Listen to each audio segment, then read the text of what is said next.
සරණයි. සසර දනාවුව බෞද්ධ නාලිකාව ඔබේ නිවසට ඔබේ ගැටලු ඔබේ ජීවිතයට අභියෝග ජයග්‍රහණය කිරීමට එවැගේම තමන්ගේ අනාගතයේ ගොඩනගා ගැනීම සඳහා අවශ්‍ය කරන චින්තනමය මඟ පෙන්වීම ලබා දීමට සිදු කරන වැඩසටහන. අදත් වෙනදා වගේම අපේ වැඩසටහනේ සම්පත්ධාරියා ජ්‍යෙෂ්ඨ මනෝපදේශක මනෝචිකිත්සක වෛද්‍ය චමින්ද වීරසිරිවර්ධන මැතිතුමන් සහභාගී වෙනවා වැඩසටහනට. ඔබතුමා බොහෝම ආශිර්වාද පූර්වකව පිළිගන්නවා. අද දවසේ අපේ වැඩසටහන සුවිශේෂ ඉලක්කයක් වෙනුවෙන් එහෙමත් නැත්නම් මාතෘකාවක් වෙනුවෙන් වෙන් වෙන්නේ. ඒ වැඩසටහනේදී අපි බලාපොරොත්තු වෙනවා බොහෝ දෙනෙකුට තමන්ගේ පෞරුෂය ඇතුලේ ගොඩනගා ගත යුතු වැදගත්ම කාර්යයක් කොටසක් හැටියට හඳුන්වා දිය හැකි මේ ආත්ම දමනය පිළිබඳව සාකච්ඡා කරන්න. සමාජය දිහා බැලුවෙන් පස්සේ අපිට පේන දෙයක් මිනිස්සු අනුන් දිනන්න හදනවා. අනුන්ව ජයග්‍රහණය කිරීමෙන් තමන්ගේ ජයග්‍රහණය එහෙමත් නැත්නම් අනුන් පරාජය කොට තමාගේ ජයග්‍රහණය උදා කර ගැනීම තමයි බොහෝ දෙනෙක් උත්සාහ කරන විදිය පේන්නේ. බුදුරජාණන් වහන්සේ දේශනා කරන්නේ වෛද්‍යතුමනි යෝ සහස්සං සහස්සේන සංගාමේ මානුසේ දිනේ ඒකංච ජෙය්‍ය අත්තානං සවේ සංගාම යුත්තමෝ. යම්කිසි පුද්ගලෙක් දහස් ගණනින් සංග්‍රාම භූමියේදී අනුන් ජයග්‍රහණය කරනවට වඩා එහෙම නැත්නම් සෙස්සන් පරාජය කොට තමා දිනනවට වඩා ඒකංච ජෙය්‍ය අත්තානං තමා දිනන එකයි උතුම්ම දේ සවේ සංගාම යුත්තමෝ ඔහුට තමයි සංග්‍රාමයේ දිනු පුද්ගලයා කියලා කියන්නේ. ඒ නිසා බුදුහාමුදුරුවෝ තමා දිනීම ඉතා වැදගත් කොට සලකනවා. අත්තානං දමයන්ති පණ්ඩිතා නුවණැති උදවිය ආත්ම දමනය සිදු කළ යුතුයි කියන එකයි බුදුදහමේ පෙන්වා දෙන්නේ. සමි ආත්ම දමනයට අදාළ වූ නිශ්චිත ක්‍රමවේදයන් ඒ වගේම ඊට අදාළ වූ වැඩපිළිවෙළවල් බුදුදහම කතා කරන ඇත්තටම ගත්තොත් බුදුදහම අවසාන වශයෙන් තමා දිනීම පිළිබඳ දහමක්. සමි ආත්ම දමනය කියන එක පිළිබඳව වර්තමානයේ මනෝවිද්‍යාඥයින් පර්යේෂකින් සාකච්ඡා කරන කාරණා බුදුදහමත් සමග තුලනය කරමින් ඒ බුදුදහම මීට 2500 600 වසරකට පෙර මේ පුද්ගල సంతානය පිළිබඳව තේරුම්ගෙන ඒ ආත්ම දමනය පිළිබඳව ඉදිරිපත් කරපු කාරණා සමග සාකච්ඡාව අරගෙන යන්නේ බලාපොරොත්තු වෙන්නේ. මුලින්ම අපි හැඳින්වීමක් කරගත්තොත් ආත්ම දමනය යනු කුමක්ද? එතනින් පස්සේ අපි ආත්ම දමනයේ අංග ඒ වගේ මේ ආත්ම දමනය කොහොමද පුද්ගලෙක් තුළ නිරූපණය වෙන්නේ? ආත්ම දමනය නැති පුද්ගලයාගෙන් සමාජයට සහ තමාට සිද්ධ වෙන හානි ආදී දේවල් පිළිබඳව අපි සාකච්ඡා කරන්න බලාපොරොත්තු වෙනවා. වෛද්‍යතුමනි ඔබතුමන්ට අවස්ථාව ආත්ම දමනය කියන වචනය ඔබගේ විෂයක් ක්ෂේත්‍රයට අනුකූලව විග්‍රහ කරන්න. ඒ අපේ හැමදෙම මම හිතනවා දැන් මට ඒ අර්ථ දැක්වීමට යන්න කලින් අපේ හැමදෙන්නේ දැන් මම කල්පනා කළා දැන් අපි හරි බොහොම මර හොඳ සම්දිස්ථානයකට අපි ඇවිල්ලා තියෙනවා විශේෂයෙන්ම බෞද්ධ ඥානය කියන එක. මොකද මම දැන් බටහිර මනෝවිද්‍යාව වගේම මම වෛද්‍ය විද්‍යාව පැත්තෙන් ස්නායු විද්‍යාව කියන කාරණාව හදාarලා තියෙනවා. ඒතර අපි හඳුනන දැන් පේන දේ තමයි දැන් ස්නායු විද්‍යාව තමයි ලෝකයේ දියුණු වෙමින් පවතින විද්‍යාව. ඒක දැන් පාවිච්චි කරනවා විශාල විෂයට මේකේ පරිශ්‍රණ දියුණු වෙලා තියෙනවා. එතකොට හඳුනේ පේන කාරණාව තමයි ස්නායු විද්‍යාව දියුණු වෙන්න දැන් අපිට ඉස්සර තිබුණේ අපේ හඳුනේ දැන් මොලේ ව්‍යුහය පිළිබඳ අවබෝධයක්. ඔව්. අපිට මොලේ තියෙන මේ කණ්ඩිකා මොනවද, මොලේ තියෙන තැම් මොනවද, ඇඟිල්ල වැඩ කරන්නේ කොහෙද, කට වැඩ කරන්නේ කොහෙද, ඒ අවබෝධය අපිට තිබුණා හඳුනේ. ඔව්.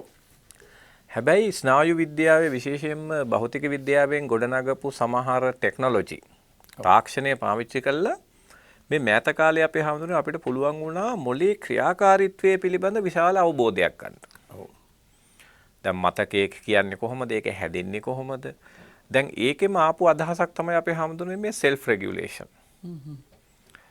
දැන් අපිට තියෙන ප්‍රශ්නේ තමයි මොලේ ක්‍රියාකාරීත්වය ගැන විද්‍යාත්මක කරුණු අනාවරණය වෙන්න බුදුහාමුදුරුවෝ ඊට එහා කරුණු ගොඩාක් කියලා තියෙනවා කියන එක පේන්න ගන්නවා. දැන් මම මේ සෙල්ෆ් රෙගියුලේෂන් ගැන මම ස්ටඩි කරා දැන් ලෝකේ තියෙන ප්‍රබහල ළමයි හදා වඩා ගැනීම ගැන චයිල්ඩ් ඩෙවලොප්මන්ට් කියලා අපි මුල්ලමාවිය සංවර්ධනය ගැන තියෙන ලොකු වෙබ්සයිට් එකක් නැත්නම් ආයතනයක් තමයි National Scientific Council on Development of Child කියන හාවර්ඩ් විශ්වවිද්‍යාලයේ තියෙන ආයතනය. ඒතර ඒගොල්ලෝ තමයි හඳුන්වන්නේ දැන් මේ self regulation ගැන කතා කරන්න පටන් ගන්න තියෙනවා. හැබැයි ඒකේ ඒ පත්‍රිකාවක් නිකුත් කරලා තියෙනවා ඒගොල්ලෝ කරපු විද්‍යාත්මක පත්‍රිකාවක්. ඒ පත්‍රිකාව දිහා බැලුවාම මට පේන්න ගන්නවා බුදුහාමුදුරුවෝ කොච්චර ලස්සනට මේවා කියලා තියෙනවාද සහ ඊට වඩා කොච්චර ක්වොලිටියට ඊට වඩා කොච්චර පූර්ණ ලෙස ඊට වඩා ප්‍රායෝගික ලෙස මේක බුදුන් වහන්සේ දක්වලා තියෙනවා. ඒ නිසා හැමෝටම අපි දැන් හොඳ තැනකට ඇවිල්ලා ඉන්නවා ලෝකේ අපි. ඒ කියන්නේ අපි බෞද්ධයෝ හැටියට අපි ගොඩක් ආඩම්බර වෙන්න ඕනේ. මොකද ස්නායු විද්‍යාව දියුණු වෙන්න බුදුන් වහන්සේ කතා කරපු අර ඇත්ත සත්‍ය ධර්මය ලෝකයේ ඉදිරියට ගමන් කරනවා. ඉතින් මට හිතෙන්නේ අර එකවරක් කිව්වනේ මේ ඇල්බර්ට් අයින්ස්ටයින් විද්‍යාත්මක ඥානය දියුණු වෙනකොට ඒකට සමාන්තරව යා හැකි එකම දහම වන්නේ බුද්ධ ධර්මයි කියලා. ඒක ඇල්බර්ට් අයින්ස්ටයින් පැහැදිලිවම කිව්ව කාරණාව. ඒ වගේම තමයි බුදුහාමුදුරුවෝ එක අවස්ථාවක දේශනා කරන අයන් ධම්මෝ විවටෝ විරෝචති කියලා. විවෘත වෙන තරමටයි ධර්මයේ බබලන්නේ කියලා. ඒ අපේ හඳුන්නේ. එතකොට දැන් මම එනවා ඔබ වහන්සේ දීපු අර්ථකථනයට. දැන් ඇත්තටම මොකද්ද මේ self regulation කියලා කියන්නේ? ඔව්. දැන් self regulation ගැන මම පොඩි අර්ථ දැක්වීමක් දාලා තියෙනවා විද්‍යාත්මක අර්ථ දැක්වීමක්. මේකට ගියොත් අපිට හොඳට අවබෝධ කරගන්න පුළුවන්. මම හිතනවා අපි කැමරාව යොමු කරොත් එහෙම ඔබ වහන්සේ ඒකේ පේනවා ඇති. Define is a process we use to activate and sustain our thoughts, behaviors and emotion in order to reach our goals. ඔව්. ඒ කියන්නේ අපි හඳුනන්නේ දැන් මේකේ පෙන්වන පැහැදිලි කාරණාව තමයි දැන් අපි යම්කිසි හිතමුකෝ අපි කොහොම සරලව දැන් කවුරු හරි පුද්ගලයෙක් යම්කිසි ඉලක්කයක් හදාගන්නවා. ඔව්. ඒතර හමුදුනේ දැන් ඉලක්කයට යනකොට ඒ ඉලක්කය කරා යනකොට අපිට ඒක නිසා යම් සිතුවිලි වගේක් සක්‍රිය කරන්න වෙනවා. ඒකට අදාළ යම් චර්යාවන් වගේක් තියෙනවා. ඒක හා සමාන්තරව අපිට එක විදිහට එනවා හැඟීම්. ඔව්. ඒතර හමුදුනේ දැන් මේ සිතුවිලි හැඟීම් චර්යා මෙන්න මේ කාරණා තුන අර ඉලක්කයකට තියාගෙන වැඩ කරගෙන යන එක තමයි මේ self regulation කියන එකෙන් බලාපොරොත්තු වෙන්නේ. හොඳයි. දැන් අපි උදාහරණයක් විදිහට අපි හිතමු දැන් අපි ගමු මේ දවස්වල පාඩම් කරන දරුවෙක් ගෙදර. ඔව්. දැන් හඳුනේ අපි හිතමු දැන් මේ දවස්වල ඔන්න අපේ දරුවෙක් ඉන්න O level දැන් මේ දවස්වල ලෑස් වෙනවා. එතකොට දැන් එයාට ඉලක්කයක් තියෙනවා. මොකද ඉලක්කය දැන් මේ දවස්වල ඔන්න O level විභාගයට එයා සූදානම් වෙන්න ඕන. දැන් මාර්තු මාස වෙනකොට ඒවා ඉවර කරලා තියාගන්න. ඒතර ඉලක්කය තමයි දැන් මේ විභාගයට හොඳට සූදානම් වෙලා මේක මේ චැලෙන්ජ් එක බාර ගන්න. ඔව්. ඒතර හාමුදුරනේ ඒකට එන සිතුවිලි ටිකක් තියෙනවා. එතකොට ඒකේ තියෙන පාඩම් ටිකට අවධානය යොමු කරගෙන මේක ඉලක්ක කරගෙන මේකට ඉඳගෙන ඒක සතුටෙන් කරන එක. ඒතර ඒකත් එක්ක ඇති වෙනවා අපේ චිත්ත වේග. ඒකත් එක්ක චර්යා. ඒතර හාමුදුරනේ දැන් බැලුවාම තියෙන ගැටලුව තමයි ළමයින්ට ඒ ඉලක්කයකට මේක මෙහෙව ගන්න බෑ. ළමයි විතරක් නෙමෙයි වැඩිහිටියෝ මේ අපේ ඉන්න සමහර මේ ලොකු අය අපි හිතමු අපි හිතන දැන් උගත්තු කියලා ඉන්න අය මේ ගොඩාක් අයගේ self regulation නැහැ හවුදුර. දැන් අපිට ඔය පේනවා මාධ්‍ය සාකච්ඡා දිහා බැලුවාම අපේ ඉන්න මේ දේශපාලන නායකයෝ ඊළඟට පාර්ලිමේන්තුවේ ඊළඟට අපි ගත්තොත් එහෙම මේ අපේ සමහර ආචාර්යවරු මහාචාර්යවරු බොහෝ අයට මේ ප්‍රශ්නේ තියෙනවා හම්දුනේ. ඒ කියන්නේ දැන් යම්කිසි කාරණාවකට ඉලක්ක කරගෙන කතා කරගන්න බෑ. යම්කිසි කාරණාවකට අර කොටු වෙලා ඒක මත ඒක අවශ්‍ය විදිහට මෙහෙව ගන්න. ඒ කියන්නේ ફોකස් එකක් නැහැ. ફોකස් එකක් නැහැ සරලව කිව්වොත්. ඒතර හවුදුනේ මෙන්න මේ ફોකස් එක තියාගන්න එක. මේ ફોකස් එක පවත්වා ගන්න එක තමයි හැම වෙලේම අපි කරන්න ඕනේ. දැන් ගොඩාක් ඔබ වහන්සේම ආයි දැන් මේ පහුගිය ටිකේ විවිධාකාර සාකච්ඡාවල අපි හිටියනේ එක තැන්වලදී. ඔබ වහන්සේ දකින්න ඇති කී දෙනෙකුගේ මේ ફોකස් එක නැද්ද? ඒ කියන්නේ තමන් මේ කරන්න ආපු වැඩේ නෙමෙයි ටික වෙලාවකින් කතා කරන්න පටන් ගන්න. ඒ කියන්නේ ඇත්තටම බොහෝ දෙනෙක්ගේ මට හිතන්නේ අර මුල් ළමාවිය සංවර්ධනය වෙලා නැහැ. එහේ අපි හොඳයි. එතෙන්ට අපි එමු. නමුත් මට පේන දේ තමයි දැන් මේ self regulation කියන එක අපිට නැතුව විවාහය ගෙනියන්න බෑ. රැකියාව හරියට කරගන්න බෑ. අධ්‍යාපන කටයුතු ළමයෙකුට කරගන්න බෑ. අම්මා තාත්තා කෙනෙක් හැටියට මේ භූමිකාව දැන් මවගේ භූමිකාව පියාගේ භූමිකාව කරගන්න බෑ.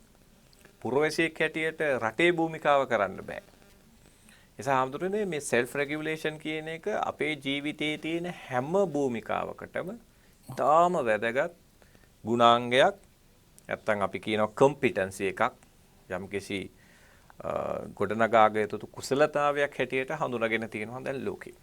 ඔය තමා කවුද කියලා හඳුනාගෙන තමන්ට ඒ තමාගේ භූමිකාව තුළ පැවැත්ම සඳහා අවශ්‍ය එකක්. ඔව්. එහේ අපි හඳුන. දැන් මෙතන වැඩේ තියෙන හඳුනන දැන් ජීවිතය කියන්නේ ඉලක්ක යන මත. ඊළඟට ජීවිතය කියන්නේ අදිෂ්ඨාන මත යන එකක් නේ අපි හඳුනන. දැන් බුදුන් වහන්සේ පෙන්නනවානේ මේ අදිෂ්ඨානය කියන කාරණාව. කොහොම ගැඹුරින්. ඒතර අදිෂ්ඨාන කරපුවාම මේ අදිෂ්ඨානයේ දිගේ යන්න ඕන. දැන් අපිට ළමයි ඇවිල්ලා කියනවා මගේ පුතා කොහොමද? මම දැන් පාඩම් කරනවා. මොකද පුතා හිතන්නේ? මං මේ A level A9ක් ගන්න ඉන්නේ කියලා කියනවා. ඔව්. හැබැයි behavior එක, චර්යාව බැලුවාම, හැඟීම් දිහා බැලුවාම, සිතුවිලි දිහා බැලුවාම A9ක් ගන්න තියා S3ක් ගන්න පාටක්වත් නැහැ. ඒක තමයි ඒගොල්ලන්ගේ විදිහ. නිසා මිනිස්සු බොහෝ දේ කියනවා හැමතුනේ. නමුත් ඒකට ඒ අය ස්ථානගත වෙලා තමන්ගේ ඇටෙන්ෂන් එක එකට තියාගෙන තමන්ගේ ක්‍රියාවලිය එකට තියාගෙන දැන් අපි તો ව්‍යාපාරිකයෝ ගන්නකො. දැන් සමහර එක අර අපි කියන්නේ හැමතුනේ මේ නිකන් මහා උජාරුවට කියන්නේ. මම මෙහෙම කරනවා දැන් එක මහත්තයෙක් මට ඔහොම මතක හැමතුනේ දැන් මෙයාට තියෙනවා අපි හැමතුනේ දැන් අක්කර 15ක විතර මේ පොල්වත්තා. ඔව්. ඒතර මේ පොල්වත්ත යාගේ නෝනාගෙන් හම්බුනේ දෑවැද්දට. මේ නෝනාගේ තාත්තා තමයි ලියලා දුන්නේ. හොඳයි. එතකොට දැන් මේ මිනිස්යාගේ චරිතය තමයි හැමතුනේ දැන් ලොකු බඩකුත් තියෙනවා. ඉතින් හැමදාම වැඩ ඇරලා ඇවිල්ලා මේ ටීවී එකයි Facebook එකයි බල ඉන්නවා. ඉතින් පුතත් මොකද වෙන්නේ මේ තාත්තත් එක්ක පුරුදු වෙලා මේ මැච් බලනවා. දවසම කරන්නේ මැච් බලනවා. 24 පැයම ගත්තොත් හැමතුනේ ෆෝන් එකෙත් මැච් බලනවා, ටීවී එකෙත් මැච් බලනවා. ඉතුරු ටික හීනෙන් මැච් බලනවා නේද? හීනෙන් මැච් බලනවා දැන්. ඒ කියන්නේ ඒක තේරුමක් නැහැ මේ ලෝකේ අපි ලංකාවේ ගහනේවත් නෙමෙයි රටේ ලෝකේ තියෙන ඕනම මැච් එකක් මිනිහකට අරන් බලන් ඉන්නවා. ඒතර මේක තමයි චරය. ඒතර දැන් නෝනාගේ ලොකු මේ විරෝධතාවයක් ආව ළමයාත් දැන් මේවට යොමු වෙලා ළමයා හදා ගන්නත් බෑ කියලා මේ දෙන්න අතර ලොකු රණ්ඩුවක් වෙලා තමයි මාව හම්බුනේ. ඒතර දැන් මම ටිකක් අධ්‍යයනය කරලා බැලුවාම දැන් නෝනා කිව්වා මේ ડોක්ටර් බලන්නකො අපිට දැන් සෑහෙන්න මේ දේවල් තියෙනවා දිනු කරගන්නවා නම් මේ මහත්තයාගේ කිසි උනන්දුවක් නැහැ කියලා. ඒ පාර දැන් ඔන්න පොල්ලත් ඒ කතාවේ ඇදිලා ආවා. ඒතර මං අහුවා ඉතින් ඇත්තනේ දැන් මේතන මේ දැන් නෝනා කියන්නේ හැමදෙරේ පොල්වත්තේ ඔක්කොම පොල් ටික හොරු කඩනවා මෙයා පලාතේ යන්නේ කියලා. දැන් මෙයා මට කිව්වා ડોක්ටර් මේ අපේ නෝනාට බිස්නස් තේරෙන්නේ නැහැ. ડોක්ටර් මම දැන් හිතලා තියෙන්නේ වර්ජින් තෙල් හිඳින්න. දැන් මිනිහා ලොකු ප්ලෑන් එකක් කියනවා හැමතුනේ දැන් මේ වර්ජින් තෙල් හදන හැටි ඒකේ පොල් අරගෙන දැන් මං අහුවා දැන් ඔයාගේ සිහිනේ කොයි හරියද ඉන්නේ? තාම පොල්වත්තරවත් හරියට ගිහිල්ලා නැහැ. අන්න ඒ වගේ මිනිස්සු තමයි හැමතුනේ අපිත් එක්ක ජීවත් වෙන්නේ. ඒ කියන්නේ ඉලක්ක තිබුණට ඉලක්කයට යන වැඩපිළිවෙලක් නැහැ. වැඩපිළිවෙලක් නැහැ. ඒකට ඔබ වහන්සේගේ වගේ ફોකස් එකක් නැහැ. ඒක කරගෙන යන්න සෙල්ෆ් රෙගියුලේෂන් එකක් නැහැ. දැන් උදාහරණයකට දැන් ඒක කරන්න මම ඒකට යොමු වෙන්න ඕන. යොමු වුණාම දැන් වෙන දේවල් වලට ඩිස්ට්‍රැක්ට් වෙන්නේ නැතුව ඒක තියාගන්න ඕන නේ. අපේ දැන් අපිට හැමදෙන්නේ ඒ ඉලක්කේ කරා යනකොට විශාල මානසික කුසලතාවයක් ඕනේ මේක ඇදගෙන යන්න. හැබැයි මේ පුද්ගලයා කියනවා විතරයි.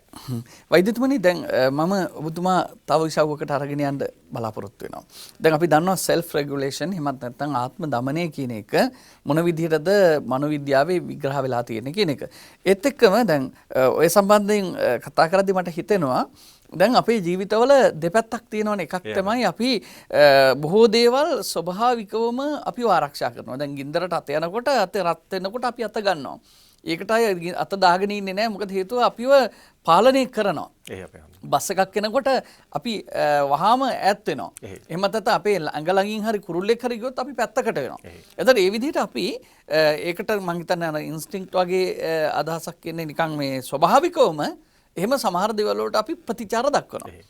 හැබැයි උනාට ඒ ස්වභාවික ප්‍රතිචාර හැමදේටම හරියන්නේ නැහනේ. හැමදේටම ස්වභාවික ප්‍රතිචාර ලැබෙන්නේ නැහැ. අපි ගත්තොත් එහෙම දැන් අර වගේ සමහර දේවල් වලින් ආරක්ෂා වෙන්න ස්වභාවික ප්‍රතිචාර තියෙනවා වගේම දැන් බොන තැනින් අයින් වෙන්න එහෙම විසි වෙන්නේ නැහනේ. එහෙමත් නැත්නම් නිින්දෙන් අවදි වෙලා වැඩ කරන්න යන්න එහෙම ඇඳෙන් විසි වෙලා යන්නේ නැහනේ. හරියට අර බස් එකක් එනකොට විසි වෙනවා වගේ. එතකොට අපිට යම් කොටසක් අපේ ජීවිතේ තියෙනවා අප විසින් පාලනය කරගත යුතු කියලා. එතකොට දැන් බුදුහාමුදුරන්ගේ දේශනාව වුණා උට්ඨානවතෝ සතිමතෝ සුචිකම්මස්ස නිසම්මකාරණෝ කියලා උට්ඨානවතෝ.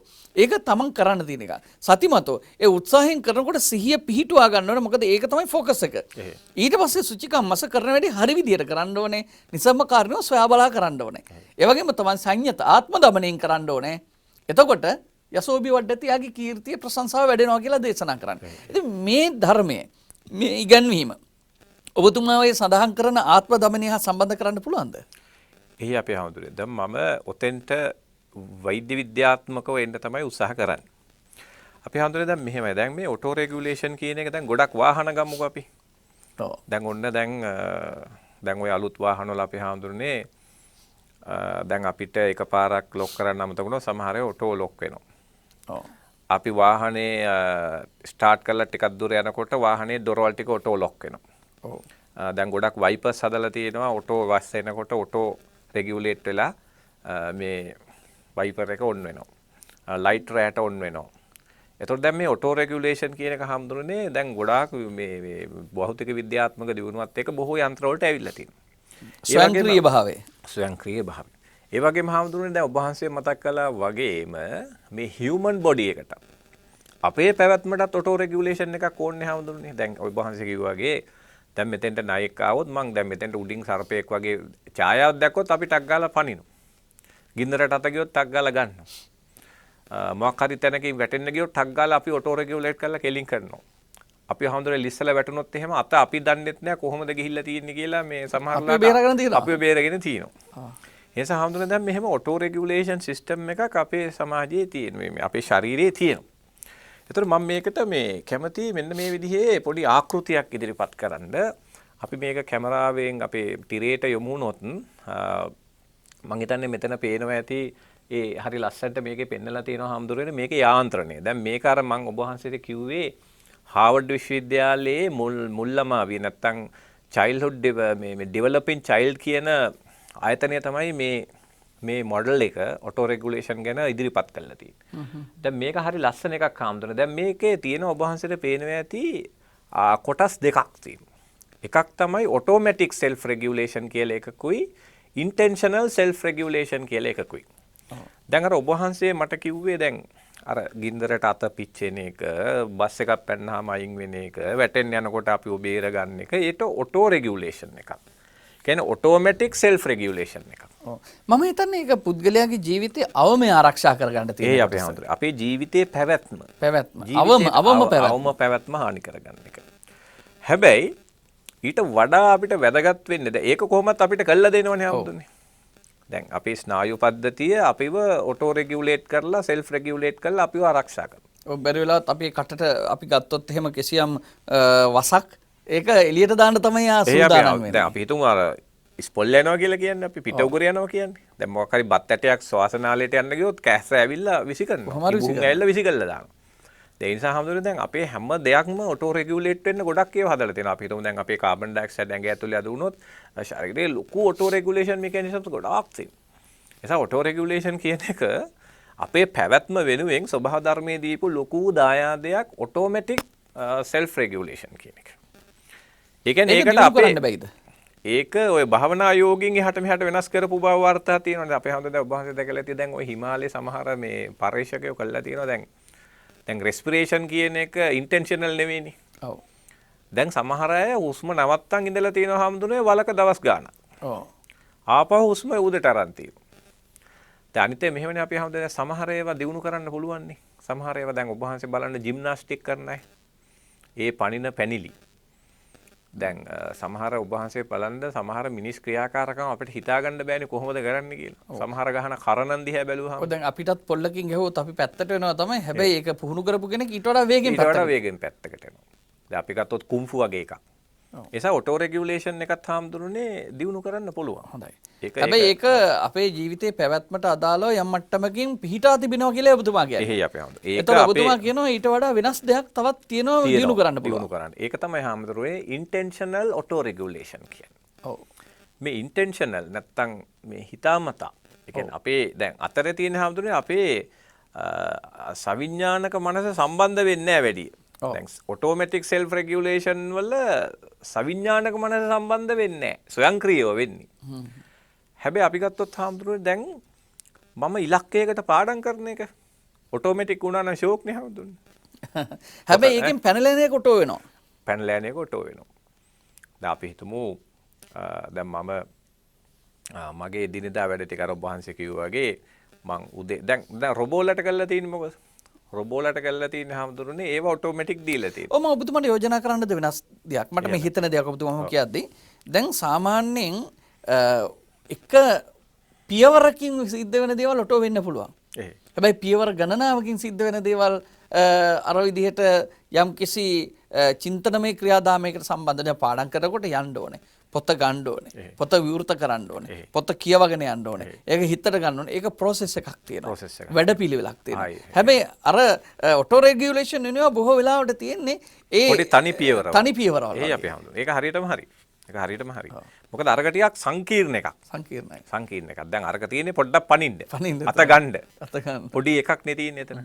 ඒ නිසා දැන් අරකට ලොකු මානසික ධාරිතාවයක් ඕනේ සහ ලොකු කැපැසිටි එකක් ඕන අර වගේ ක්‍රියාවලිය. ඒක සංකීර්ණ ක්‍රියාවලිය. සංකීර්ණ ක්‍රියාවලිය.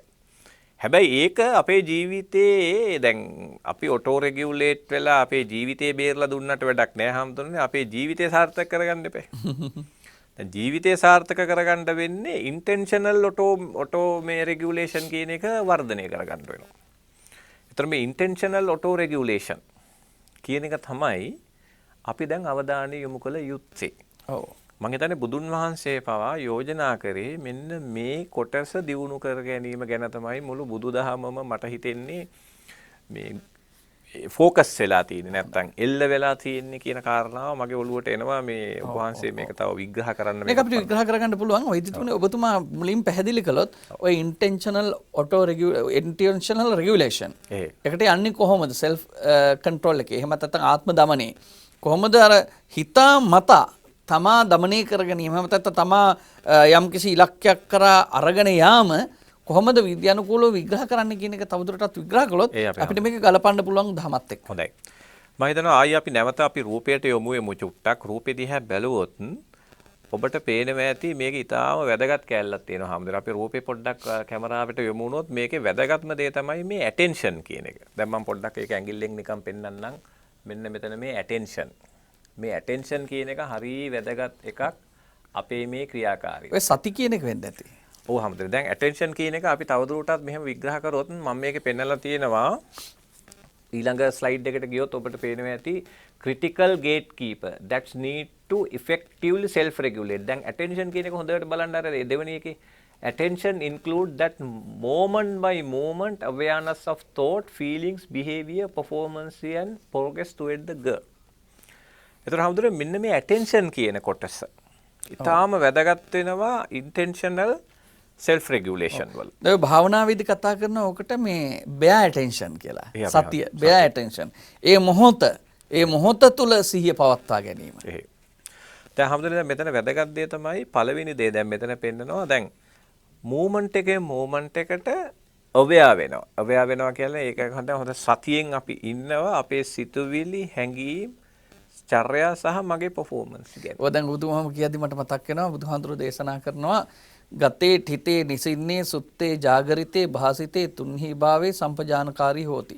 ගතේ යනකොට හිතේ හිටගෙන ඉන්නකොට නිසින්නේ වාඩි වෙලා ඉන්නකොට තුන්හි භාවේ නිහඬ වී ඉන්නකොට භාසිතේ කතා කරනකොට උච්චාර පස්සාව කමේ වැසිකිලි කැසිකිලි කරද්දි පවා සම්පජානකාරී හෝති.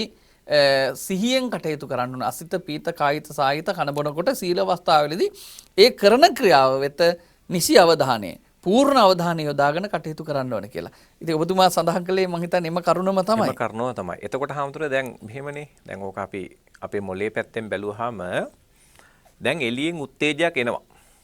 ඔව්. දැන් එළියෙන් උත්තේජයක් එනකොට අපි කිව්වා ආකාර දෙකකට self regulate වෙන්න පුළුවන්. එකක් automatic self regulation අනිත් එක intentional self regulation. එතකොට හැමදෙරේ දැන් අපි හිතමු දැන් මේක automatic එකක් නෙමෙයි intentional එකක්.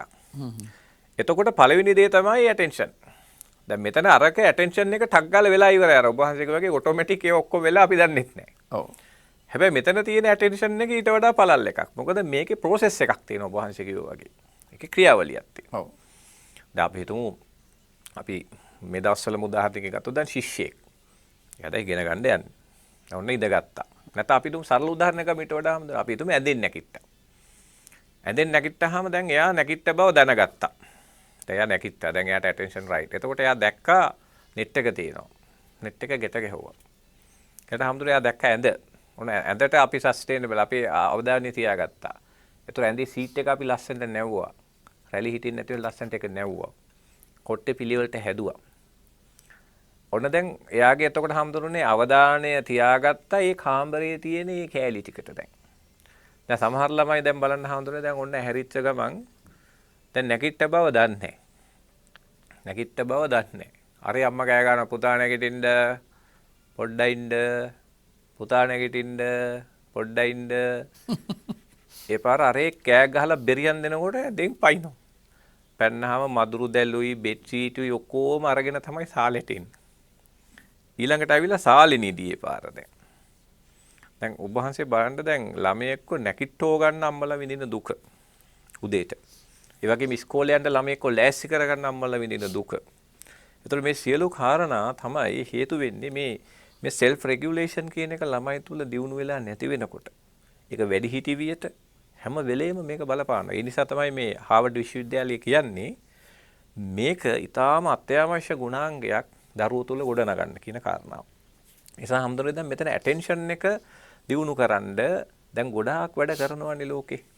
සතිය දියුණු කරන්න ඔය සතිමත් බව කියන කාරණාව දැන් බටහිර ලෝකේ නිකන් ෆැෂන් එකක් වෙලානේ මේ දවස්වල. ඔව්. ඒතොර ඒ සතිය තමයි මේ ඇටෙන්ෂන් කියන එකෙන් ගොඩක් වෙලාවට ඒගොල්ලෝ ફોකස් කරන් යනවා. දැන් ඔය සතිමත් බව ගැන කතා කරනකොට අපි දැකලා තියෙන දෙයක් තමයි හැමදෙරේ දැන් අර හැමදේම සිහියෙන් කරන්න අපි පුහුණු වෙන එක. ඔව්. අපි ඇඳෙන් නැගිටින එක, දත් මදින එක, ඒ අපේ වාහනයක එලෝන එක මේ හැමදේම සිහියෙන් කරන්න පුරුදු කරනකොට මොකද වෙන්නේ මේ ඇටෙන්ෂන් අවධානය තියාගන්න පුළුවන්. ඒතර අවධානය තියාගැනීමේ වාසිය තමයි හැමදෙරේ මට ඕන දේ අල්ලගන්න පුළුවන්. දැන් ඇටෙන්ෂන් එක තියාගත්තාම මට තියෙන වාසිය තියෙනවා එකක් ෆිල්ටර් කරන්න පුළුවන්. දැන් මේ උත්තේජය මේ වෙලාවේ ගැලපෙන්නේ නැහැ කියලා ඒක ෆිල්ටර් කරන්න පුළුවන්. ඒක පැත්තකට හරවනවා. ඊළඟට දැන් එතනදී මගේ අර දැන් අපි ඉස්සරහට කතා කරනවා අර පස්සේ කාලෙක ඔබ වහන්සේ මම ඊළඟ මයිකෙදි මම පෙන්නන්නම් අපි හිතන එක්සිකියුටිව් ෆන්ක්ෂන්ස් කියලා මොලේ විධායක ක්‍රියාපද්ධතිය. ඒතර විධායක ක්‍රියා හොඳට ක්‍රියාත්මක කරවන්න පුළුවන් වෙන්නේ ඇටෙන්ෂන් එක ඩෙවලොප් කරගත්තා. දිනු කරොත් විතරයි. ඔව්. ඒතර මං හිතන්නේ බෞද්ධ භාවනා ගොඩක් තියෙනවා නේද හැමදෙරේ මේ අවධානය දිනු කර ගැනීම සඳහා පුහුණු කර. දැන් ආනාපාන සතිය ගැන එහෙම මට එච්චර ඔබ වහන්සේ කොහොමද විග්‍රහ කරන්නේ? ඔව් දැන් ඒකදී දැන් ආනාපාන සතිය ගත්තාම සතර සතිපට්ඨාන වල එන එකක්නේ කායනුපස්සනා කොටසට නැහිති වෙන්නේ. එතනදී කතා කරන්නේ බුදුහාමුදුරෝ දැන් දීගං වා අස්ස සන්තෝ දීගං අස්ස සාමීති පජානාති. දිග හුස්මක් ගන්නකොට දිග හුස්මක් ගන්නවා කියන දැනුම. දීගං වා පස්ස සන්තෝ දීගං පස්ස සාමීති පජානාති. ප්‍රාශ්වාස කරද්දිත් ඒ විදිහටම දැනගන්නවා. ඒ වගේම තමයි රස්සං වා අස්ස සන්තෝ කෙටි හුස්මක් ගන්නකොට කෙටි හුස්මක් කියලා දැනගන්නවා. ඒ කෙටි හුස්ම හෙලනකොට එහෙම දැනගන්නවා. සබ්බකාය පටිසංවේදී අසසිස්සාමීති සික්කති. එතකොට මේ සමස්ත සුසුම් ක්‍රියාවලිය පිළිබඳවම අවධානය තියාගන්නවා. ඇත්තටම මේක හුස්ම වලට විතරක් කරන එකක් නෙමෙයි. මොකද මේ හුස්ම කියන එක අපි හැමෝටම තියෙන අපේ හැමෝටම අපි ළඟම හැම වෙලාවෙම ක්‍රියාත්මක ක්‍රියාවලියක්නේ. එතකොට ක්‍රියාවලිය හරහා අපි අර අවධානය කියන එක හදා ගන්නවා. එතකොට එහෙමත් නැත්නම් අර සතිය ගොඩනගා ගන්නවා. ඒ සතිය ගොඩනගා ගත්තට පස්සේ ඔහු පියවරක් ගානේ යනකොට අඩිය තියද්දි. ඒ වගේම ඉන්නකොට වාඩි වෙලා ඉන්නේ නැද්දි. ඒ වගේම කතා බහ කරද්දි ඊට අදාළව ඒ සමස්තය පිළිබඳව ඔහු එතකොට සතිමත් බවින් ඉන්නේ. එතකොට සතිය කියලා කියන්නේ අර සියලුම ක්‍රියාවන්ට මූලික වන සහ සියලුම ක්‍රියාවල් හසුරවන්න පුළුවන් මෙවලමක් හැටියට තමයි දිනු කරන්නේ. එතනදී කරන ක්‍රියාව හොඳ ක්‍රියාවක්ද නරක ක්‍රියාවක්ද කියන එකට වඩා ඒ කරන ක්‍රියාව කුමක් කෙරෙහි අවධානය ඒ ක්‍රියාව කෙරෙහි ඔකට කියන්නේ බෑ ඇටෙන්ෂන් කියලා මම මුලින් සඳහන් කළේ පූර්ණ අවධානය යොමු කරගෙන ඒ මොහොත තුල ජීවත් වීම තමයි මෙතන කතා කරන්නේ. දැන් අපිට පේනවා දැන් අපි සරල අදහසක් ගත්තොත් එහෙම ද වාහනයක් කෙලවගෙන යනවනේ. ද වාහනයක් කෙලවගෙන යනකොට ඔබතුමාට කවදාවත් ඔබතුමා බ්‍රේක් ගහන්න ඕන කියලා හිතන්නේ නැහැනේ බ්‍රේක් ගහද්දි. ඇක්සලරේටරෙත් එහෙම තමයි යන්න ඕන කියලා හිතනවා. හැබැයි උනට ඔබතුමාට ඉලක්කයක් තියෙනවා. ඒ ඉලක්කය හිතන්න ඕනේ. දැන් නුවරද යන්නේ කොළඹද යන්නේ කියන එක හිතන්න එපායි. ඒක ඔබතුමාගේ අර ක්‍රියාකාරීත්වය ඇතුලේ එහෙමත් නැත්නම් ඔබතුමාගේ ඉලක්කය ඇතුලේ තියෙන එකක්. හැබැයි ඒ උනාට වාහනේ බ්‍රේක් ගහනවාද ඇක්සලරේටර් කරනවාද කියන වගේ මේ වගේ පොඩි දේවල් ඔටෝ රෙගුලේටර් වෙන දේවල්. ඒ නිසා අර මූලික අවධානය යොමු වෙන්න ඕනේ ඉලක්කයට. ඒ නිසා බුදුහාමුදුර හැම වෙලාවකම උන්වහන්සේගේ දේශනාවල අවධාරණය කරන කාරණාවක් තමයි තමන් කරන ක්‍රියාව පිළිබඳව නිසි අවධානය තියාගෙන ඒ ඉලක්කයට යන්න. ඉලක්කයට තමයි තමන් ඊට පස්සේ උත්තානය අර අප්‍රමාදී බව සංයමය ආත්ම දමනය යොදන්න ඕනේ. හැබැයි ඉලක්කය හරියට තියාගන්න. දැන් බුදුහාමුදුරෝ බුද්ධෝහං බෝධිස්සාමි මුත්තෝහං මෝචේ පරේනේ. ඕක පටන් ගත්තේ කොච්චර කාලයකට එහා පැත්තේද? සාරාංශකීය කල්ප ලක්ෂයකට එහා පැත්තේ. ඒ පටන් ගත්ත එක උන්වහන්සේ දැනගත්ත මේක කරන්න ඕනේ කොටස් ටිකක් තියෙනවා වැඩි දියුණු කරන්න. ඒ ටික තමයි දසපාරමිතා කියලා හිතුවේ. ඒතර දසපාරමිතා තියෙනවා දානේ වඩන්න ඕනේ, සීලේ වඩන්න ඕනේ, නෛෂ්ක්‍රමයේ වඩන්න ඕනේ, ප්‍රඥාව, ශාන්තිය, අදිෂ්ඨානය, මෛත්‍රිය, උපේක්ෂා මේ වඩන්න ඕනේ. ඒතර ඒ ටික උන්වහන්සේ තියාගෙන අර ඉලක්ක කරා ගමන් කළා. හැබැයි ඉලක්කේ කොයිලාවකවත් අතහැරියේ නැහැ. ඒ නිසා උන්වහන්සේ හැම මොහොතකම කලේ තමන්ට ලැබිච්ච ආත්ම භාවය සමහර වෙලාවට සත්වාත්ම භාවයක් වුණා. සමහර වෙලාවට රජෙක් වුණා. සමහර වෙලාවට උන්වහන්සේ වෙනත් දුගියෙක් වුණා. හැබැයි කවුරු වුණත් උන්වහන්සේ ගත්තේ ඒ නියම ඉලක්කය කරා යන වැඩපිළිවෙල. එසා මට හිතෙන්නේ ඔබතුමා ඔය කියන අර ફોකස් එක. ඒ කියන්නේ ඒ තමන් ඉලක්ක කරගත්තු අරමුණ කරා ගමන් කිරීමේදී තමන්ගේ ආත්ම දමනයේ වටිනාකම බුද්ධ චරිතේනොත් අපිට පැහැදිලි වෙනවා. සමහර වෙලාවලට අපි වර්තමානයේ ගත්තොත් එහෙම නොඑක් ඉහළ තත්ත්වයන්ට පත්වෙච්ච චරිත දිහා බැලුවොත් එහෙම ඔවුනුත් ඒ ඉලක්කය කරා ගමන් කරලා තියෙන්නේ ඔය බුදුදහමේ කතා කරන ඔය උතුමා කිව්වේ සතිපට්ඨානය කියන ඒ සිහිය පිහිටුවාගෙන ඒ සිහිය පිහිටුවාගෙන නෙමෙයි ආනාපාන සතිය විතරක් නෙමෙයි. තව තියෙනවා ඒ සමස්ත සතිපට්ඨානෙම කතා කරොත් එහෙම ඒක සිහිය පිහිටුවා ගැනීම පිළිබඳව පුදුමාකාර දර්ශනයක්. ඒ දර්ශනය අපිට වෙනම කතා කරන්න අවස්ථාවක් අපි යොදාගනිමු. මම හිතන්නේ මේකෙදි ආනාපාන සතිය පාවිච්චි කරනවා ඔහුගේ සතිය දියුණු කිරීම සඳහා. ඒ නිසා මම හිතනවා අපේ හැමෝටම දැන් නැවත අපි පොඩ්ඩක් යමු වෙමු අර රූප සටහනට. දැන් ඔබ වහන්සේ හොඳ තැනකට අපේ සාකච්ඡාව අරගෙන ආවා කියලා දැන් මට හිතෙනවා. දැන් රූප සටහනට යමු වුණාම ඔබ වහන්සේට පේනවා ඇති දැන් මේකේ තියෙනවා එක්සිකියුටිව් ෆන්ක්ෂන්ස් කියලා යට කෑල්ලක් මම ඒක නිකන් ඇඟිල්ලෙන් චුට්ටක් පෙන්නන්නම්. මෙන්න මෙතන තියෙනවා එක්සිකියුටිව් ෆන්ක්ෂන්ස් කියලා තැනක්. ඔව්. එතකොට හඳුනන්නේ දැන් මේ ඉන්ටෙන්ෂනල් සෙල්ෆ් රෙගියුලේෂන් නැත්නම් අර අපි මානසික ක්‍රියාව පාවිච්චි කරලා සිදු කරන්නා වූ ආත්ම දමනය මට හිතෙන්නේ අපේ හාමුදුරනේ ඒකට උදව් කරන කුසලතා ටිකක් අපි ගොඩනගා ගන්න ඕන කියලා දැන් මේ බටහිර ස්නායු විද්‍යාඥයෝ කියනවා. ඔව්. ඒව තමයි ඒගොල්ලෝ හඳුන්වන්නේ මොලේ විදායක ක්‍රියාපද්ධතිය කියලා. දැන් ඒව අපේ හාමුදුරනේ අපි උපතින් අරගෙන ඉන්නේ නැහැ කියලා ඒගොල්ලෝ කියන්නේ. ඒ විදායක ක්‍රියා පද්ධතියේ ගුණාත්මක භාවය තමයි මගේ ඔටෝ රෙගියුලේෂන් වල ක්වොලිටි එක තීරණය කරන්නේ කියලා. ඔව් දැන් ඔවුන් උපතින් අරන් ඉන්නේ නැහැ කියලා කිව්වට මම යෝජනා කරනවා එක එක්කෙනාට එක විදියට පිටලා තියෙන්නේ. මොකද සංසාරගතව ඒ විදායක ක්‍රියා පද්ධතිය දියුණු කිරීම තමයි බෝධිසත්වයන් වහන්සේ කෙනෙක් කරන්නේ. දැන් මේ මම අදහස් කරේ අපේ හැමදෙන දැන් අරන් ඉන්නේ නැහැ කිව්වට මේක දියුණු කරගන්න අවශ්‍ය පොටෙන්ෂල් එක දීලා තියෙනවා. මොලේ දැන් අපි ගත්තොත් දැන් සත්වයකට ඒ පොටෙන්ෂල් එක නැහැ. දැන් ඒකනේ අපි තිරිසන් යෝනියකට දානවානේ අපේ මේ සත්තුන්ව. ඔව්. එතකොට තිරිසන් යෝනියකේ ප්‍රශ්නේ තියෙන්නේ ඔය කියන මේ සෙල්ෆ් රෙගියුලේෂන් එකක් කරගන්න බෑ බල්ලෙකුට. සෑහෙන පුහුණු කරන්න ඕනේ මේ පොඩි එකක් කරගන්න. ඔව්. හැබැයි මිනිස්යාට තියෙනවා අපේ හැමදෙරේ මහ විශාල ධාරිතාවයක් තමාව দমনය කරගන්න. හැබැයි ඒකට අවශ්‍ය කුසලතාවයන් සමූහයක් අවශ්‍යයි කියන එක තමයි දැන් බටහිර මතය. ඔව්. දැන් ඒකම තමයි බෞද්ධයාගේ මං හිතන්නේ වහන්සේක පස්සේ පැහැදිලි කරන්න දැන් මේගොල්ලෝ ඒ කැටගරි එක ඒ කුසලතා ටික පෙන්නනවා විදායක ක්‍රියා executive functions of the brain කියලා. ඒකේ ඒගොල්ලෝ අපිට මේක ලොකු මාතෘකාවක් executive functions කතා කරන්න ගියොත් එතකොට හැමෝටම මේගොල්ලෝ මේක ඉතා පැහැදිලිව පෙන්නනවා මූලික තුනක් ඕනලු ඉස්සෙල්ලාම ඔටෝ රෙගියුලේෂන් හොඳට වෙන්න. දැන් ඒක තමයි අර රූප සටහනේ පෙන්නලා තියෙන්නේ. මම ඒකට ආයි අපි පොඩ්ඩක් යමු වුණොත් ඔබට පේනවා ඇති ඒ executive functions වල තියෙනවා මූලික කෑලි තුනක්. ඔව්. පොඩ්ඩක් බලන්නකෝ ඒක දැන් පළවෙනි එකේ හැටියට පෙන්නලා තියෙනවා inhibitory control. පළවෙනි දේ. ඊළඟට අපේ හඳුනන්නේ පෙන්නලා තියෙනවා මේ mental මම හිතන්නේ ඒකේ පෙන්නන්නේ working memory. තුන්වෙනි එක mental flexibility. මෙන්න මේ කරුණු තුන ඊටාම් වැදගත් අපේ හඳුනන්නේ මේ executive functions නැත්තම් අර කියන ආත්ම දමනය නිවැරදිව කරන්න මේ කෑලි තුන වැදගත්. ඔව්. මම කැමතියි එකින් එක චුට්ටක් යන්න. හොඳයි. අපි ඉස්සෙල්ලාම ගම්මු හාමුදුරනේ working memory කියන එක. ඔව්. දැන් අපි හැමෝම දන්නවා හැමෝටම දැන් මේ කම්පියුටර් RAM එකක් තියෙනවනේ. ඔව්. එතකොට මේ RAM එක ලොකු වෙන්න අපි කැමති. මොකද RAM එක ලොකු කරගන්න හැමෝම බලනවා. දැන් අපි සෙල්ෆෝන් වලත් RAM එක අහනවා අපි 8GB 8GB කියනවා 9GB කියනවා නේද? කම්පියුටර් RAM එක ලොකු නම් අපි කැමතියි. මොකද RAM එක ලොකු වුණාම හැමදෙන්නේ එකවර දත්ත ගොඩාක් රඳව ගන්න. ධාරිතාව වැඩි. ධාරිතාව වැඩි. එතකොට හැමදෙන්නේ දැන් හිතන්න දැන් ඔබ වහන්සේ කලින් මතක් කළා වගේ මේ ඉන්ටෙන්ෂනල් ඔටෝ රෙගියුලේෂන් කියන එකේ ප්‍රොසෙස් එකක් තියෙනවා.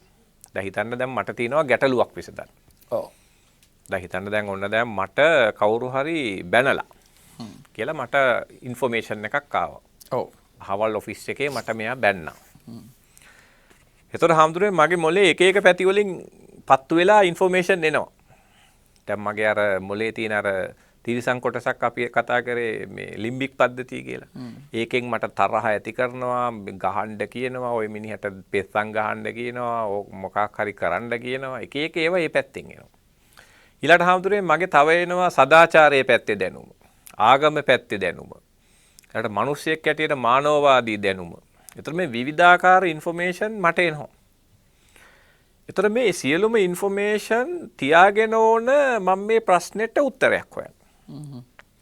ඒතර ඉන්ෆර්මේෂන් එක තැනක මෙහෙම රඳව ගන්න ඕනේ. ඊට පස්සේ තමයි මම විශ්ලේෂණය කරලා, පරිකල්පනය කරලා, සසඳලා, ගලපලා, තර්කණේ යෙදිලා හොඳ අවුට්පුට් එකක් හදාගන්න. දැන් හොඳ අවුට්පුට් එකක් මම මොලෙන් හදාගන්න, හොඳ ප්‍රතිචාරයක් හදාගන්න නම් හැම පැත්තෙම ඉන්ෆර්මේෂන් ටික රඳව ගන්න ධාරිතාවයක් එපේ. ඔව්. අන්නේ ධාරිතාවය තමයි මනෝවිද්‍යාඥයෝ දැන් හඳුනගෙන තියෙන වර්කින් මෙමරි කියලා. ඒතර වර්කින් මෙමරි අඩු කෙනාට ඉන්ෆර්මේෂන් තියෙන්න පුළුවන් රඳව ගන්න හරි අමාරුයි. එතකොට ඒකේ අර ලස්සන වැඩක් කරන්න බෑ. ලස්සන වැඩක් කරන්න බෑ. සමහර වෙලාවට නොගැලපෙන දේවල් එනවා. දැන් සමහරට මට දැන් ওই ෂණිකව කේන්ති ගිහිල්ලා. දැන් ඔය මට ඇවිල්ලා මාත් එක්ක මේ ළඟදී කිව්වා මේ නෝනාගේ දත් කැඩෙන්න ගහලා. ඉතින් මං අහුවා ඇයි එහෙම කරේ කියලා. අනේ මන්ද ડોක්ටර් මටත් හිතා ගන්න බෑ. මට ගැහුණා කිව්වා. දැන් බලන්න හඳුනන ඒක ඔටෝ රෙගියුලේෂන් පැත්තට ගිහිල්ලා. ඒ කියන්නේ අර ගින්දරෙන් අත ගන්නවා වගේ නෝන බයිනකොටව දත් කැඩෙන්න ගහලා. එයා හිතලා බලලා ඒක තීන්දුව කරලා කරපු වැඩක් නෙමෙයි. ඔව් නෙමෙයි. දැන් හිතන්නකෝ දැන් නෝනා බයිනවා. එතකොට දැන් නෝනා බයිනින් එක දැන් ඒ වෙලාවේ ඔන්න ඒක රඳව ගන්න ඕනේ. දැන් ඒක අපි හොඳට අවධානය යොමු කරලා ඒ දැන් නෝනා බයිනකොට අල්ල ගන්න ඕනේ. මේ පැත්තෙන් තරහ එනවා. ඒකත් අල්ල ගන්න ඕනේ. දැන් මේ දෙකම අල්ලගෙන දැන් නෝනා බයින එකේ සත්‍ය හොයන්නත් ඕනේ. මේ නෝනා බයින එකේ ඇත්ත දප්පා. මේකේ සෑහෙන දේවල් තියෙනවානේ. මේ නෝනා කියන එකෙත් ඇත්තක් තියෙනවානේ. ඊට පස්සේ ඒක සදාචාරයට ගලපන්න ඕනේ. සංස්කෘතියට ගලපන්න ඕනේ. ඊට පස්සේ මේක ගැටලු විසඳීම සඳහා මගේ මොළය ඇතුලේ තියෙන වෙන වෙන කොටස් වලින් ඉන්ෆර්මේෂන් අරගෙන මේ නෝනාව සංසුන් කරගෙන මේකට හොඳ උත්තරයක් මං හදා ගන්න ඕනේ. ඒතර මං තරහා ගන්නෙ නැතුව මේ සියල්ල කරගන්න එක හවුදුනේ. මේක ලොකු මෙහෙයුමක්. බුදුරජාණන් වහන්සේ මේ සම්බන්ධයෙන් දේශනා කරනවා ඉතා වැදගත් කාරණාවක්. ඒක උන්වහන්සේ පෙන්නන්නේ මෙහෙමයි යමක් කරන්න කලින් ඒකේ ප්‍රතිඵලය දිහා බලන්න. නැත්නම් කම්මං කතං සාදු යං කත්වා අනුතප්පති. කරලා තැවෙන්න වෙනවා නම් කරන්න එපා. යස්ස පතීතෝ සුමනෝ විපාකම් පටිසේවති. බොහොම සතුටින් ඒකේ ප්‍රතිඵල භුක්ති විඳින්න පුළුවන් නම් කරන්න. එතකොට ඔබතුමා කියන තැන නෙවෙයි. මොකද හේතුව යමක් කරලා පසුතැවෙන්න වෙනවා නම් පශ්චාත්තාපය ඇති වෙනවා නම් ඒ දේ කරන්න එපා කියලා කියන්නේ. ඒ දේ කරන්න යන්න කලින් Tamanට අවශ්‍ය කරන අර මූලික ඔය මේකේ ප්‍රතිඵල සංසන්දනය කරන්න කියන එක. කරුණු ගලපා බලන්න කියන එකයි උන්වහන්සේගේ දේශනාවේ තියෙන්නේ. ඊළඟට හාමුදුරනේ දෙවෙනි එක අපි දකින්න ඉන්හිබිෂන්. working memory inhibition. ඉන්හිබිෂන් කියන්නේ නිෂේධනය. ඔව්. නිෂේධනය කියන්නේ හාමුදුරනේ දැන් වැදගත් නැති ප්‍රතිචාර එනකොට බලහත්කාරයෙන් ඒව නවත්තලා දාන එක. දැන් හිතන්න දැන් මට එකපාරට හිතෙනවා ওই මිනිහට ගහන්න ඕන කියලා. ඔව්. මම නවත්තනවා ඒක ටක් කාලා. ඔව්. ඒක බලහත්කාරයෙන් ඒක නවත්තනවා. දැන් අපි හිතමු දැන් මම ගිහිල්ලා ඉන්නවා මද්දියර බොන තැනක. ඉන්නකොට දැන් මගේ මොලේ දැන් එක එක උපක්‍රම යොදනවා දැන් මේක පොවන්ට මට අල්ලලා. ඉතින් මිනිස්සුන්ට කියන්න බෑනේ මට පෙවුනා. මට බොණ්ඩ හිතුණා. මං හිතුවේ නෑ එච්චර වෙලා බොණ්ඩ. ඒ වුණා මට නිකම්ම පෙවිලානේ. එහෙමනේ මිනිස්සු කියන්නේ આવදුන. එහෙම කියන්න බෑ. මොකද මේකට හොඳට ફોකස් කරලා අවධානය දීලා අරේන හැංගීම නවත්තනවා. මේක ඔටෝ එකක් නෙවෙයිනේ. ඔටෝ එකක් නෙවෙයිනේ. දැන් පෙවෙනවා කියන එක ඔටෝ වෙන්න බෑනේ. මේ වීදුරුවට දැමිලා ඒක ගහින් කට ළඟට ගිහිල්ලා ඒක බීලා සෑහෙන වැඩ ප්‍රමාණයක් ඒකේ තියෙනවා. හැබැයි මිනිස්සු කියන්නේ මට පෙවුණා. මම දන්නේවත් නෑ මෙච්චර පෙවුණාද කියලා. හැබැයි ටික වෙලාවක් බියුවට පස්සේ මිනිස්සුන්ට ඒ ඉන්හිබිෂන් එක අඩු වෙනවා. ඔව්. දැන් ඉන්හිබිෂන් එක ඇල්කොහොල් වල ඉෆෙක්ට් එකක් තමයි ඉන්හිබිෂන් එක. ඒ පාර තමයි සරොංගලෝගෙන නටනවා, කානුවල බඩ ගහනවා, ඉන්න තැන අමතක වෙනවා. අපි තුමු සිහිය අඩු වෙනකම් බිව්වට පස්සේ. එහේ අපි. එතනින් පස්සෙත් ඔහුට අර ඔටෝ රෙගියුලේෂන් වලට එන්නේ නැහැ. ඒක එනවා නේද? එතන පොඩි ප්‍රශ්නයක් එනවා. හැබැයි ඉතින් ඕකේ වාද කීපයක් තියෙනවා. දැන් උදාහරණයකට දැන් එක කට්ටියක් තර්ක කරනවා හාමුදුරනේ දැන් ඔතන දැන් සමහර ඇල්කොහොල් බිව්වහම එන චරයා හිතාමතාමයි කරන්නේ කියලා. දැන් උදාහරණයකට සමාජ අවසරයක් හම්බ වෙනවනේ. දැන් හිතන්නකෝ මම ගිහිල්ලා ගෑවු ළමයෙකුට හිංසාවක් කරා බීලා. හැබැයි මම නිකන් හිංසාවක් කළොත් ලිංගික හිංසාවක් කළොත් ඒක සමාජය අනුමත කරන්නේ නැහැ. හැබැයි අපේ සමාජ අවසරයක් තියෙනවා බීලානේ කරේ. ඔව්. එයා බීලානේ වෙලාවෙ හිටියේ. ඒතර මේ බීලානේ හිටියේ. හැබැයි පොලිසියෙන් පැන්නහම ඒ කතාව මොකුත් නැහැනේ හැමදෙන. හොඳට ඉන්නවනේ අර. වෙරි හින්දෙනවා. ඒසා ඔය ගොඩක් ඇල්කොහොල් වල තියෙන චර්යාවන් අපි දකින්නේ සමාජ අවසරයේ මත ක්‍රියාත්මක වෙන එකක් මිසක්කා එතනත් හාමුදුරනේ ඇල්කොහොල් බිව්වා කියලා මේ ඉන්ටෙන්ෂනල් සෙල්ෆ් රෙගියුලේෂන් එක නැති වෙන්නේ නැහැ. ඔව්. දැන් ඔය ගොඩාක් ඇල්කොහොල් සම්බන්ධ කරපු විශේෂඥයෝ දැන් මිනිස්සු හිතන් ඉන්නවා ඔටෝ රෙගියුලේට් වෙනවා කියලා බිව්වහම. ඔව්. එහෙම තර්කයක් නැහැ හාමුදුරනේ. බිව්වහමත් ඔටෝ රෙගියුලේෂන් එක ඉන්ටෙන්ෂනල් සෙල්ෆ් රෙගියුලේෂන් එක කරන්න පුළුවන්. ඒ නිසානේ හාමුදුරනේ දැන් පිහියෙන් යන්නොත් බීලා සමාවක් නැහැ. ඔව්. ඒ කියන්නේ පිළිගන්නවා හිතාමතා තමයි යන්නලා තින්නේ කියලා. ඔව් දැන් බුදුහාමුදුරුවෝ දේශනා කරන්නේ මේ හිරිකෝපීන විද්දන්සනේ ලැජ්ජා බය නැති වෙනවා කියලා. ලැජ්ජා බය නැතුණන් පස්සේ ඒ දේ කරනවා. හැබැයි ලැජ්ජා බය නැති වෙන්න ඒ ඇල්කොහොල් හේතු වෙනවා. හොඳයි. දැන් ඔබතුමා මේ සඳහන් කරමින් යන කාරණාව ඉතා වැදගත්. ඔබතුමා කියනවා තමන් යමක් වළක්වා ගැනීම.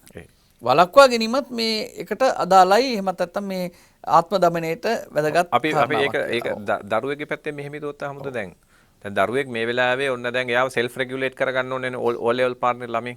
ඔව්. ඒතකොට දැන් එයා දැන් මෙහෙම යනකොට හාමුදුරනේ දැන් ඔන්න තාත්තා ඇවිල්ලා ෆෝන් එක තිබ්බා. කොහේ හරි තැනක. ඒතකොට ෆෝන් එක තිබ්බාම දැන් ළමයාගේ මොලේ එකපාරට කියනවා ෆෝන් එක අරන් ගේම් ගහමු කියලා. ඒතකොට එයා කරන්න ඕනේ මොකද්ද? බලෙන් ඒ නවත්තන්න ඕනේ. නෑ. ෆෝන් ගහන්න නෑ මං. පාඩම් කරන්න කියලා මොලේට බලයක් ගන්න ඕනේ. ඔව් මේක ඔය සබ්බාසව සූත්‍රයේදී බුදුහාඳුරු දේශනා කරන පරිවර්ජනා පහතබ්බ.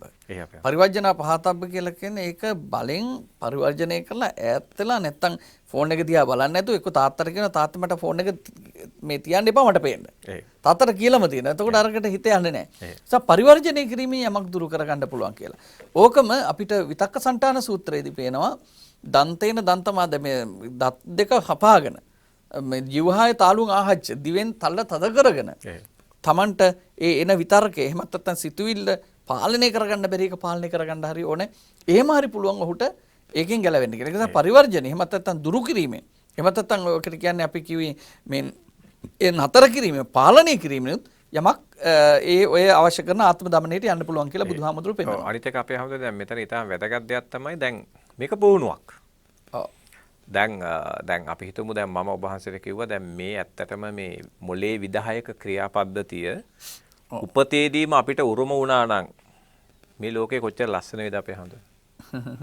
දැන් ප්‍රශ්නේ තියෙන්නේ අපිට මොලේ විදායක ක්‍රියාපද්ධතිය හදාගන්න අවශ්‍ය ධාරිතාවය විතරයි මොලේ තියෙන්නේ. පොටෙන්ෂල් එක විතරයි එන්නේ. ඔව් ඒ පොටෙන්ෂල් එක පාවිච්චි කළේ ධාරිතාව පාවිච්චි කරලා තමාව හසුරුවා ගත්තු අය ඉහළ තැන්වලත් හසුරුවා ගත්තු නැති අය ඔවුන්ගේ සේවකයෝ එහෙම නැත්නම් පහළ තැන්වලත් හිරගෙවල්ලත් ඉන්නවා. ඒකට හේතුව හාමුදුරනේ දැන් මේකේ දැන් මේ අපි කිව්වේ ඉන්ටෙන්ෂනල් ඔටෝ සෙල්ෆ් රෙගියුලේෂන් එකේ ලොකු කොටසක් තියෙනවා මේ එක්සිකියුටිව් ෆන්ක්ෂන්ස් කියන එකට මොලේ විදායක ක්‍රියාපද්ධතියට. ඒතර මම ඊළඟ එකත් කියලාම එන්නම්. හොඳයි. ඊළඟ එක අපේ හාමුදුරනේ වැදගත් මේක තමයි mental cognitive flexibility කියන්නේ. දැන් mental cognitive flexibility කියන එක තමයි අපේ හාමුදුරනේ දැන් ලෝකේ කතා කරන ඉතාම වැදගත්ම මේ පෞරුෂ ගුණාංගයේ හැටියට දකින්නේ. දැන් හිතන්න ඔබ වහන්සේට එකවර වැඩ ගොඩක් එනවා. හිතන්නකෝ ඔබ වහන්සේට දැන් ඔන්න කෝල් එකක් එනවා එක පැත්තකින්. තව පැත්තකින් පන්සලේ වැඩක් එනවා. තව පැත්තකින් අඳුරන මහත්තයෙක්ගේ කෝල් එකක් එනවා. තව පැත්තකින් ඔබ වහන්සේට ආරංචි වෙලා තියෙනවා මේ ඔබ වහන්සේගේ අම්මට අසනීප වෙලා. ඒතර ඔබ වහන්සේගේ මොලේට ইনফර්මේෂන් ගොඩාක් ඇවිල්ලා එකවර ඉමීඩියට්ලි උත්තර දෙන්න ඕනේ. ඔව්. ඒතර හැමදේම ඔබ වහන්සේට කේන්ති යන්න පුළුවන්. ඔව්. කේන්ති ගිහලා තද වෙලා මේ ඔක්කොම මට එකපාර කරන්න බෑ කියලා කෑක් ගහලා බඩු පොලේ ගහන්න ඉඩ තියෙනවා.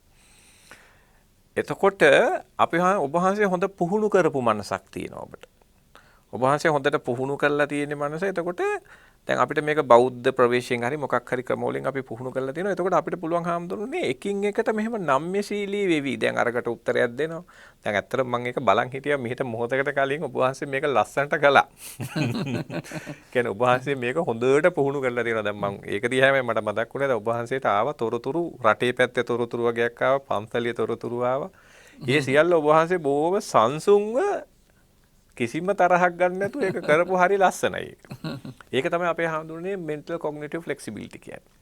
ඔය චරිත ගොඩක් තියෙන කෙනෙකුට ඒක ඉතාමත්ම වැදගත් තමන්ට පුහුණු කර තිබීම. ඒ අපේ දැන් ඔබ වහන්සේ භූමිකා ගොඩක් මේ දවස්වල රංග දක්වන්න වෙලා තියෙනවානේ. එක පැත්තකින් ඔබ වහන්සේ රටේ ප්‍රශ්න වලට මැදිහත් වෙනවා, ජාතික ප්‍රතිපත්ති හදන්න මැදිහත් වෙනවා. ඔබ වහන්සේ ඉතින් ගොඩාක් මෙහෙවරක් කරනවානේ විවිධ භූමිකාවල. ඒතර ඔබ වහන්සේට මේ හැම භූමිකාවෙම ගැටලු එකවර එනවා. ඒතර ඔබ වහන්සේට සිද්ධ වෙනවා මේ හැම ගැටලුවක්ම හරියට බැලන්ස් කරගෙන ඒකට උත්තරේ දීලා ඊළඟ එකට ගිහිල්ලා දැන් සමහරකට හාමුදුරනේ ලොකු ප්‍රශ්නයක් තියෙනවා මෙහෙම කරදරකාරී ප්‍රශ්න එකවර 4ක් ආපු ගමන් කේන්ති ගිහිල්ලා තරහ අරගෙන දැන් මං ඊයේත් මහත්තයෙක් බැලුවා මේ ළමයාට හොඳටම ගහලා. දැන් තාත්තා අඬනවා ඇයි මං මෙච්චර ළමයාට ගැහුවේ කියලා. හරිද? ඒ කියන්නේ මේ පොඩි ප්‍රශ්නයක්. මොකද එයාට ඔෆිස් එකේ ප්‍රශ්න වගේක් ආවා හමුදුනේ. ඒ ඔෆිස් එකේ ප්‍රශ්නයි, ගෙදර ප්‍රශ්නයි ඔක්කොම එකවර ආපු ගමන් ළමයා මොකද්ද මේ පොඩි වැරද්දකට ගහගෙන ගියා. දැන් බාන හමුදුනේ දැන් අර අපි කියන intentional automatic regulation. දැන් intentional මේ self regulation නැති වෙච්ච ගමන් වෙන්න පුළුවන් දෙයක්. ඒතර ඒකට උදව් කරනවා අර අපි කියන cognitive flexibility කියන්නේ. මම හිතනවා වෛද්‍යතුමනි ඔකෙදී විශේෂයෙන් ප්‍රමුඛතාව හඳුනා ගැනීමත් වැදගත් නේ. අපි මේක කෝකද පළවෙනියෙන් කරන්න ඕනේ. ඊළඟට කෝකද කරන්න ඕනේ. ඇත්තටම ප්‍රමුඛතාව හඳුනා ගත්තන් පස්සේ අගට යනකොට සමහර දෙයක් හැලී ගියත් ඒක ලොකු ප්‍රශ්නයක් බවට පත් වෙන්නේ නැහැ. ඒත් එක්ක මට තවත් දැනෙච්ච දෙයක් ඔබතුමා කියද්දී සමහර වෙලාවට යම් ආයතන වල පුද්ගලයෝ දිහා බැලුවෙන් පස්සේ පුද්ගලයෝ ගැන ඔබතුමත් වෛද්‍යවරයෙක් හැටියට සේවය කරද්දී ඔබතුමාට සමහරට අහවල් පුද්ගලයා නරකයි කියලා තොරතුරක් එන්න පුළුවන්. මටත් එහෙම එන ඕනතරම් මම විශ්වවිද්‍යාලයේ මහාචාර්යවරයෙක් හැටියට විහාරස්ථානයක විහාරාධිපති කෙනෙක් හැටියට ඒ වගේම තවත් ආයතන වල විවිධ ආයතන වල තනතුරු දරනකොට අපිට එනවා යම් පුද්ගලයෝ ගැන. ඒතකොට හැම වෙලාවෙම මම බලනවා මේ පුද්ගලයාගේ මේ වැරද්දද ඔහුගේ සේවයද වඩා වැදගත් කියලා. එතකොට සමහරට කියන වැරද්ද එතරම් අදාළ වෙන්නේ නැහැ. ඔහුගේ අර සමස්ත ක්‍රියාවලියම අත්හිටවීම සඳහා. ඉතින් සමහරට යාළුවෙක් ගැන වෙන්න උනත් පුළුවන්. සමහරට යාළුවෙක් කියන්න පුළුවන් මේ අහවලා ඔබ ගැන මෙහෙම නරක විදිහට කිව්වා කියලා. ඒක යාළුවා අයින් කරන්නම හේතුවක් නෙමෙයි. ඒ යාළුවා ඊට වඩා Tamanට උදව් කරපු කෙනෙක් වෙන්න පුළුවන් ජීවිතේ. සහ ඔහු වැදගත්ම චරිතයක් වෙන්න පුළුවන්. ඒ නිසා බුදුදහම හැම වෙලාවෙම දකින්නේ පුද්ගලයාගේ නරක පැත්තම දකින්න නෙමෙයි. පුද්ගලයාගේ හොඳ පැති ගොඩක් දේවල් තියෙනවා. දැන් අඟුලිමාල කතාවේ එහෙමනේ අපේ හැමතුරු එන්නේ. ඔව් අඟුලිමාලට හැකියාව තියෙනවා නිවන් දකින්න. ඒක තමයි බැලුවේ. අර මිනිමරපු එක නෙමෙයි. නෙමෙයි බැලුවේ. ඔව්. කාලයක් නම ගිහලා. හොඳයි වෛද්‍යතුමාට අපි අවසාන මිනිත්තු කිහිපයට ඇවිල්ලා තියෙන්නේ. ඔබතුමාට මේ ආත්ම දමනය පිළිබඳව මම හිතන්නේ අපේ මාතෘකාව තව ඉදිරි සතියටත් යා යුතුයි කියලා මම යෝජනා කරනවා. එතකොට එතනදී අපි සාකච්ඡා කරමු මේකේ තව බොහෝ කාරණා අපිට තියෙනවා කොටස් වෙන වෙනම සාකච්ඡා කරන්න. ඔබතුමාට අවසාන වශයෙන් අද වැඩසටහන අවසන් කරන්නට කුමක්ද ආත්ම දමනය පිළිබඳව පණිවිඩය? දැන් මට අවසාන පණිවිඩය මෙහෙමයි. දැන් මේ ආත්ම දමනය කියන එක අපිට අපේ හැමතුරුනේ උපතින්ම එන්නේ නැහැ. ඒක ගොඩනගාගත යුතුයි. ඔව්. මේක ගොඩනගාගත යුතු කාරණාවක්. එතකොට ඒක ගොඩනගා ගැනීම සඳහා දෙමව්පියන්ට කාර්යභාරයක් තියෙනවා, මට කාර්යභාරයක් තියෙනවා, ඒ අදාළ පුද්ගලයාට කාර්යභාරයක් තියෙනවා, වැඩිහිටියන්ට පාසල් පද්ධතියේ මේ හැමෝටම ලොකු කාර්යභාරයක් තියෙනවා. ඒ සාහඳුරනේ මේ සියලු දෙනාගේ මැදිහත් වීමෙන් තමයි මේ පුද්ගලයාගේ මේ ආත්ම දමන හැකියාව දියුණු කරන්න වෙන්නේ. හැබැයි ඉස්සෙල්ලා අපි මේ ආත්ම දමන හැකියාව දියුණු කර ගැනීම සඳහා අපි හැමෝම අවබෝධයක් ගන්න ඕනේ මෙහෙම ක්‍රියාවලියක් අපේ මොලේ තියෙනවා. ඒක දියුණු කරගත යුතුයි. ඒ සඳහා ප්‍රතිපත්ති සම්පාදකයෝ, අධ්‍යාපන අමාත්‍යාංශයේ ඉන්න ඉහළ නිලධාරීන්, ඒ වගේම මුල්ලමාවිය පැත්තේ අය, ඊළඟට දෙමව්පියන්, සමාජ සහභාගීත්වය, ඊළඟට ඔය මොන්ටිසෝරි සම්බන්ධ කරන සියලු දෙනා මේ ගැන දැනුවත් වෙන්න ඕනේ. මේ කුඩා කාලේම මේක වෙන්න ඕනේ කියන එක ඔබතුමා කියන්නේ. කුඩා කාලයේ තමයි මේකේ උපරිම හැකියාව තියෙන අපේ. නමුත් අපි බුද්ධ ධර්මයට ආපුවාම මේක වයසට ගිහිල්ලත් කරගන්න පුළුවන් ක්‍රම අපේ තියෙනවානේ අපේ හැමතුන්නේ. දැන් බටහිර මතවාදයේ තියෙන්නේ මේකේ වින්ඩෝ පීරියඩ් කියලා හඳුනගෙන තියෙනවා මුල් අවුරුදු 5. ඔව්. ඒතර මුල් අවුරුදු 5 වැරදුනහම හැබැයි අපේ ධර්මය අනුව මුල් අවුරුදු 5 වැරදුනත් බුදුහාර දේශනා කරනවා. ඒ අපේ හැමෝටම. බුදුහාර දේශනා කරනවා තමන්ට මුල් කාලේ බැරුණා නම් මැද කාලේ බැරුණා නම් අග කාලේ හරි තමන් ඒ සඳහා උත්සාහවන්ත වෙනවා. උත්සාහවන්ත වෙනවා. ඉතින් අපි ඒ ගැන දෙවෙනි සාකච්ඡාව මෙහෙම හමුදුනේ දැන් තව එක්සිකියුටිව් ෆන්ක්ෂන්ස් ගොඩක් තියෙනවානේ මේක මූලික තුනනේ. ඒතර ඊටු ටිකත් අපි ඒ කුසලතා ටික මේකටම අල්ලලා ඊළඟ දෙවෙනි වටේ කරමු. හොඳයි. ඔබතුමාට බොහෝම පිං. අද අපේ සසර දනව වැඩසටහන බෞද්ධ නාලිකාවෙන් ඔබේ ජීවිතයට ආලෝකය ගෙනෙන ඔබේ ප්‍රශ්න වලට විසඳුම් ගෙනෙන වැඩසටහන අවසන් කරන්නටයි බලාපොරොත්තු වෙන්නේ. අදත් අපේ වැඩසටහන සුපෝෂිත කළේ වෙනදා වගේම වෛද්‍ය චමින්ද වීරසිරිවර්ධන මෙතුමන්. ඔබතුමාටත් ඔබ හැම දෙනාටමත් තුනුරුවන්ගේ සරණින් නිදුක් නිරෝගී චිරජීවනයේ උදා වේවා කියලා ආශිර්වාද කරනවා. තෙරුවන් සරණයි. තෙරුවන් සරණයි.